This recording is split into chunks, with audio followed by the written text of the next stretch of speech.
प्यारे बच्चों, आज हम इंग्लिश ग्रामर के टॉपिक डायरेक्ट इनडायरेक्ट का अध्ययन करेंगे।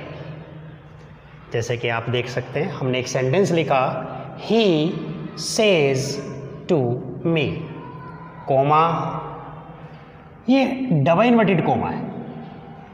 Ravi has passed, full stop, और ये डबल इन्वर्टेड कोमा से हमने वाक्य को बंद कर दिया। इसे डबल इन्वर्टेड क्यों कहते हैं? इन्वर्ट का मतलब है अंदर की तरफ। जो वाक्य दोनों कोमास से अंदर की तरफ बंद हो उसे हम कहेंगे रिपोर्टेड स्पीच। इन्वर्टेड कोमास वाला वाक्य, डबल इन्वर्टेड कोमास वाला वाक्य रिपोर्टेड स्पीच। जो डबल इन्वर्टेड कोमास से बाहर वाक्य है उसे हम कह रहे हैं रिपोर्टिंग वर्ब या रिपोर्टिंग स्पीच। सबसे पहले जब भी हम डायरेक्ट को इनडायरेक्ट में चेंज करेंगे तो हमें रिपोर्टेड स्पीच का पता होना चाहिए। रिपोर्टेड स्पीच हमारी इस प्रकार है, पहले इनका अध्ययन कर लें, देख लें कि ये वाक्य आपका रिपोर्टेड स्पीच का किस तरह का है। तो रिपोर्टेड स्पीच का वाक्य या तो आपका असर्टिव हो सकता है, इंटारोगेटिव हो सकता है, इंपेरेटिव हो सकता है, एक्सक्लेमेटरी या ऑप्टेटिव हो सकता है। इसका हमें पता होना चाहिए कि रिपोर्टेड स्पीच का वाक्य कैसा है। तो सबसे पहले हम बात करेंगे असर्टिव वाक्यों की। कैसे पता करें कि ये वाक्य असर्टिव है? तो असर्टिव वाक्य का जो वाक्य होगा वो इस रूल पर बेस्ड होगा, सब्जेक्ट प्लस वर्ब, ऑब्जेक्ट हो भी सकता है या नहीं भी। अगर इस स्ट्रक्चर पर बेस्ड वाक्य है आपका तो वो आपका असर्टिव होगा। वन बाय वन हम इनका अध्ययन करेंगे। तो सबसे पहले बात करते हैं हम असर्टिव वाक्यों की। हमने एक वाक्य लिखा, जैसे कि आप देख सकते हैं, रवि हैज पास्ड। रवि में सब्जेक्ट है, वर्ब है, तो ये वाक्य कैसा हुआ? असर्टिव। तो जो डायरेक्ट को इनडायरेक्ट में बदलेंगे, हम सबसे पहले असर्टिव वाक्यों का प्रयोग करते हैं। और आपको ध्यान रहे कि जब भी हम असर्टिव वाक्य करेंगे तो असर्टिव वाक्यों के लिए हम एक ही कनेक्टर का यूज़ करते हैं। कनेक्टर का मतलब जोड़ने वाला, जो रिपोर्टिंग वर्ब और रिपोर्टेड स्पीच को जोड़ने का काम करता है उसे ही हम कनेक्टर कह रहे हैं। और असर्टिव वाक्यों में केवल और केवल एक ही कनेक्टर का हम यूज़ करेंगे, दैट। जब तक भी आप असर्टिव वाक्यों को करेंगे तो आप दैट का ही यूज़ करेंगे, आप दैट का ही यूज़ करेंगे। अब प्यारे बच्चों, मैं आपको ये चेंज करके दिखाता हूँ। अब हम उससे पहले असर्टिव पे आएंगे, रिपोर्टिंग वर्ब पे आएंगे। अब हमें ये देखना होगा कि रिपोर्टिंग स्पीच का वाक्य कैसा है, उसमें ऑब्जेक्ट है या नहीं, वो वाक्य आपका प्रेजेंट में है, पास्ट में है या फ्यूचर में है। दो चीज पे ध्यान रखना होगा कि रिपोर्टिंग स्पीच में, रिपोर्टिंग वर्ब में ऑब्जेक्ट है या नहीं है, एक बात। दूसरी बात, रिपोर्टिंग वर्ब आपकी प्रेजेंट में है, फ्यूचर में है या पास्ट में है। यदि रिपोर्टिंग वर्ब का ऑब्जेक्ट दिया है, चेंज करने का वो बता रहा हूं मैं। यदि रिपोर्टिंग वर्ब का ऑब्जेक्ट दिया है, जैसा कि मैंने यहां पे समझाया है, आरवी मतलब रिपोर्टिंग वर्ब विद ऑब्जेक्ट, यानी कि रिपोर्टिंग वर्ब है और ये ऑब्जेक्ट भी यदि है, ऑब्जेक्ट है, तो आप क्या करेंगे? से टू, जैसे कि ये सेज टू है, से टू को टेल में चेंज कर दो, सेज टू को टेल्स में चेंज कर दो। जैसे सेज टू है तो ये किस में चेंज हो जाएगी? टेल्स में। और विल से टू को विल टेल में चेंज कर दो। क्लियर? फिर नीचे मैंने बताया RV means reporting verb, reporting verb without object. मेरा मतलब यहां पर आपका यदि ऑब्जेक्ट ना दिया हो तो से को से ही रहने दो, सेज को सेज ही रहने दो और विल से को विल से ही रहने दो। क्लियर? एक बार हम इसको चेंज करके देखते हैं। ही सेज टू है, इसका ऑब्जेक्ट दिया है, तो सेज टू को हमें किस में बदलना था, टेल्स में, टेल्स में चेंज कर दीजिए, ही टेल्स मी। अब ये असर्टिव वाक्य है और मैंने आपको बताया था जब तक भी हम असर्टिव वाक्य करेंगे हम केवल एक ही कनेक्टर का प्रयोग करेंगे और वो क्या है, दैट। दैट आपका आ गया। इसके बाद हमारा एक रूल और शुरू हो जाता है प्यारे बच्चों, वो क्या है, आपको देखना होगा कि आपकी रिपोर्टिंग वर्ब प्रेजेंट में है, पास्ट में है या फ्यूचर में है। तो उसके लिए मैं एक रूल और आपको यहां पर बताना चाहूंगा। यदि रिपोर्टिंग वर्ब प्रेजेंट और फ्यूचर में है, यदि रिपोर्टिंग वर्ब प्रेजेंट या फ्यूचर में है तो रिपोर्टेड स्पीच की वर्ब में कोई परिवर्तन नहीं होता है। अब आप देख सकते हैं सेज, ये वाक्य हमारा प्रेजेंट का है, प्रेजेंट इंडेफिनिट का है, और अगर रिपोर्टिंग वर्ब हमारी प्रेजेंट और फ्यूचर में हो तो रिपोर्टेड स्पीच की वर्ब में कोई परिवर्तन नहीं होता है। तो आप आगे बनाएंगे, he tells me that Ravi has passed. आप देख सकते हो यहां पर कोई परिवर्तन नहीं, फुल स्टॉप लगाएंगे और दैट से जुड़ने के बाद आप देख सकते हैं आपके जो डबल इन्वर्टेड कोमास थे वो रिमूव हो गए। एक एग्जाम्पल हम और लेंगे जो विदाउट ऑब्जेक्ट का होगा, he says comma double inverted comma Ravi has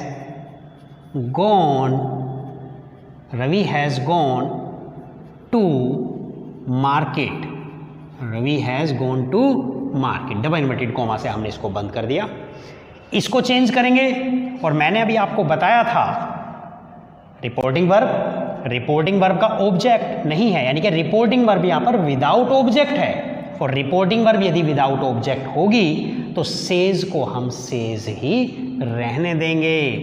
he, जैसा कि मैंने यहां बताया था, सेज को सेज ही रहने देते हैं। ही सेज किससे जोड़ेंगे, क्योंकि ये भी वाक्य असर्टिव है और जब तक भी हम असर्टिव वाक्य करेंगे हम दैट का ही प्रयोग करेंगे कनेक्टर के रूप में, दैट। अब क्योंकि आपकी रिपोर्टिंग वर्ब प्रेजेंट से है तो रिपोर्टेड स्पीच की वर्ब में कोई परिवर्तन नहीं होगा। That Ravi has gone to market, full stop. तो प्यारे बच्चों ये हमने करा असर्टिव वाक्य जैसे कि हम कर रहे हैं। अब यदि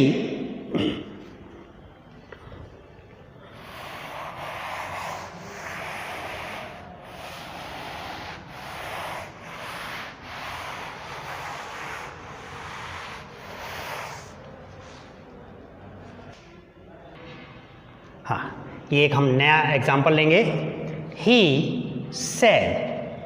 आप देख सकते हैं यहां पर हमने से की सेकंड फॉर्म को यूज किया है। He said to me comma double inverted comma Ravi goes to school daily, Ravi goes to school daily. आप देख सकते हैं ये भी वाक्य आपका क्या है, सब्जेक्ट प्लस वर्ब असर्टिव है। लेकिन आप इधर देख सकते हैं गौर से, यहां पर हमने से की सेकंड फॉर्म सेड को यूज किया है, और सेकंड फॉर्म का मतलब क्या हुआ कि आपका वाक्य पास्ट में है, और यदि रिपोर्टिंग वर्ब आपकी पास्ट में हो तो रिपोर्टेड स्पीच की जो वर्ब है, वाक्य है, उसका जो टेंस है वो चेंज हो जाता है। तो आप देखेंगे, पहले मैं एक बार आपको बता दूं, यदि आपका जैसे कि से की सेकंड फॉर्म क्या होती है, सैड, थर्ड फॉर्म भी सैड। तो अब हम उसी प्रकार से जैसे कि टेल किया था हमने टेल, तो टेल की सेकंड फॉर्म टोल्ड और थर्ड फॉर्म भी आपकी टोल्ड हो गई। तो रूल हमारे वो ये, ऑब्जेक्ट है तो सैड टू को चेंज करेंगे, ऑब्जेक्ट नहीं है तो सैड को सैड ही रहने देंगे। चेंज करते हैं, ही सैड टू आया तो हम किस में, ये यहाँ पे सैड है तो हम क्या कर देंगे, उसको टोल्ड में चेंज कर देंगे, ही टोल्ड मी। हाँ प्यारे बच्चों एक बात का ध्यान और रखेंगे, टोल्ड टू का प्रयोग नहीं करते, सेड टू को ही हम टोल्ड में, और टू तभी आएगा हमारा एक साथ जब ऑब्जेक्ट होगा, यदि ऑब्जेक्ट नहीं होगा तो वहाँ पर टू नहीं दिया गया होगा। ये वाक्य आपका असर्टिव है और आपको पता है जब तक भी हम असर्टिव सेंटेंस करेंगे हम दैट का ही प्रयोग करेंगे। तो ये हमने कनेक्टर के रूप में क्या यूज़ करा, दैट का प्रयोग किया। अब प्यारे बच्चों यहाँ से हमारी एक बात बहुत इंपॉर्टेंट शुरू हो जाती है। हमने बताया था यदि रिपोर्टिंग वर्ब आपकी प्रेजेंट और फ्यूचर में होगी तो आपका रिपोर्टेड स्पीच का वाक्य की जो वर्ब है या टेंस है वो चेंज नहीं हो रहा था। लेकिन अगर रिपोर्टिंग वर्ब आपकी पास्ट में है, यदि रिपोर्टिंग वर्ब आपकी पास्ट में है तो रिपोर्टेड स्पीच का जो वर्ब है वो चेंज हो जाएगा। अब चेंज होगा तो किस में होगा, ये भी एक बड़ी इंपॉर्टेंट बात है समझने वाली। तो प्यारे बच्चों ये आपका याद कर लो टिप्स पे, बहुत आसान है। प्रेजेंट इंडेफिनिट को पास्ट इंडेफिनिट में चेंज कर दो, प्रेजेंट कॉन्टिन्यूअस को पास्ट कॉन्टिन्यूअस में चेंज कर दो, प्रेजेंट परफेक्ट को पास्ट परफेक्ट में चेंज कर दो, प्रेजेंट परफेक्ट कॉन्टिन्यूअस को पास्ट परफेक्ट कॉन्टिन्यूअस में चेंज कर दो। बहुत आसान है, आप देख सकते हैं कौन सा वाक्य है ये, goes present indefinite, present indefinite becomes past indefinite. अब आपको ये भी पता होना चाहिए जब हम पास्ट इंडेफिनिट में यूज़ करेंगे तो पास्ट इंडेफिनिट में हम कौन सी वर्ब का प्रयोग करते हैं या कौन सी हेल्पिंग वर्ब का प्रयोग करते हैं। तो असर्टिव अफर्मेटिव वाक्य है असर्टिव का, तो पास्ट इंडेफिनिट के अफर्मेटिव में सेकंड फॉर्म का प्रयोग करते हैं। तो चेंज करो, दैट रवि, गोज का क्या बन जाएगा, went, Ravi went to school daily. Clear बेटा, गुड। तो आपको याद करने होंगे कि आपके टेंस कौन सा टेंस आपका किस में चेंज हो जाता है, किस किस में चेंज कर देते हैं। प्रेजेंट इंडेफिनिट को पास्ट इंडेफिनिट, प्रेजेंट कॉन्टिन्यूअस को पास्ट कंटिन्यूअस, प्रेजेंट परफेक्ट को past perfect, present perfect continuous को पास्ट परफेक्ट कॉन्टिन्यूअस। इससे और आगे बढ़ते हैं, आपको बुक्स में भी लिखा हुआ मिल जाएगा।